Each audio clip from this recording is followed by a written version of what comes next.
Assalamualaikum warahmatullahi wabarakatuh. Selamat pagi anak-anak. Apa kabar? Sehat? Kuat?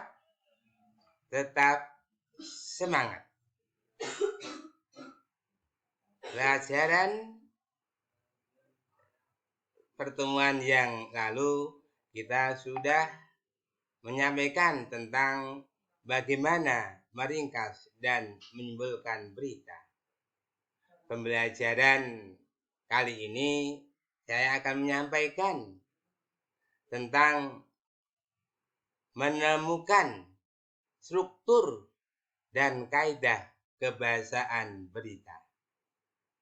Bagaimana menemukan struktur dan kaidah kebahasaan berita?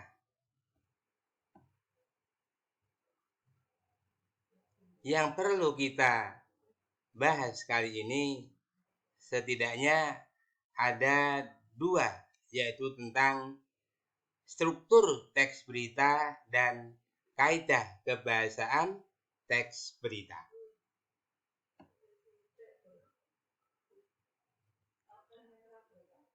Ada yang tahu bagaimana struktur teks berita? Kalau kita perhatikan, untuk mengetahui bagaimana struktur teks berita, kita bisa melihat tentang bentuk piramida terbalik, di mana dalam suatu berita yang menjadi bagian utama berita adalah kepala berita atau teras berita atau lead. Sehingga kalau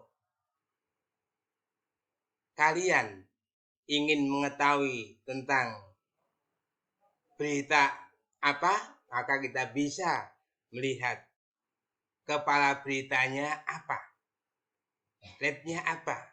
Sehingga kalau kita sudah mengetahui tentang kepala berita, kita bisa melanjutkan tentang isinya bagaimana. Hingga di dalam menulis kepala berita biasanya menimbulkan rasa keingintahuan membaca untuk membaca berita berikutnya.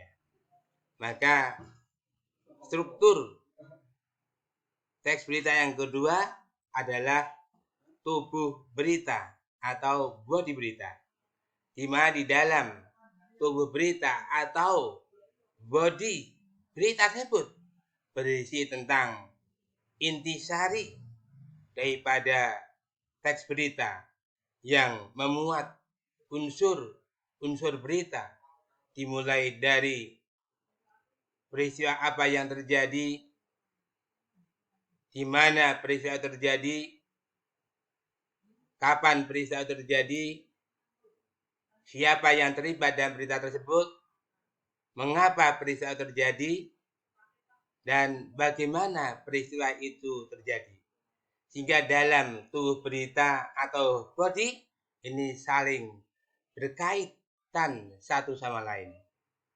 Dan sebagai ekor berita adalah bagian akhir berita. Ini sebagai pelengkap, ya, sebagai pelengkap, tapi juga dibutuhkan. Sehingga kalau di dalam membuat suatu berita, maka biasanya ekor berita adalah terdapat di paragraf terakhir, di mana itu hanya sebagai pelengkap.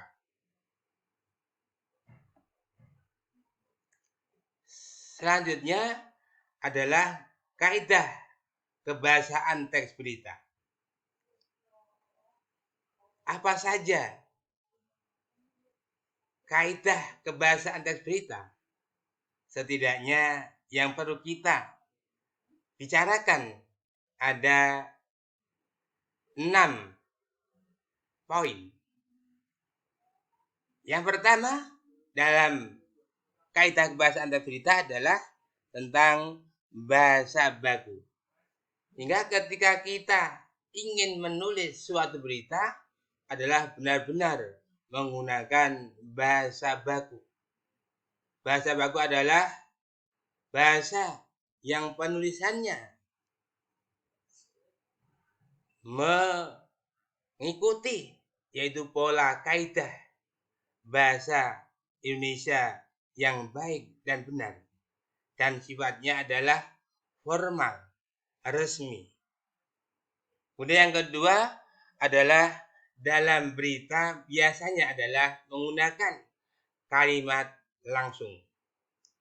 Kita tahu bahwa para wartawan di dalam menulis berita adalah biasanya adalah mengutip kutipan langsung, mengutip ucapan kalimat seseorang secara langsung, sehingga di situ ada tanda petik. Maka dalam hal ini dilanjutkan dengan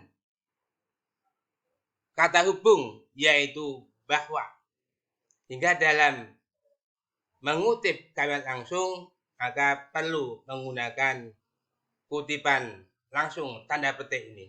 Ini ada ciri daripada teks berita dalam kebahasaan. Hingga ketika sudah menulis berita, maka kaidah yang ketiga adalah menggunakan kata hubung yaitu bahwa.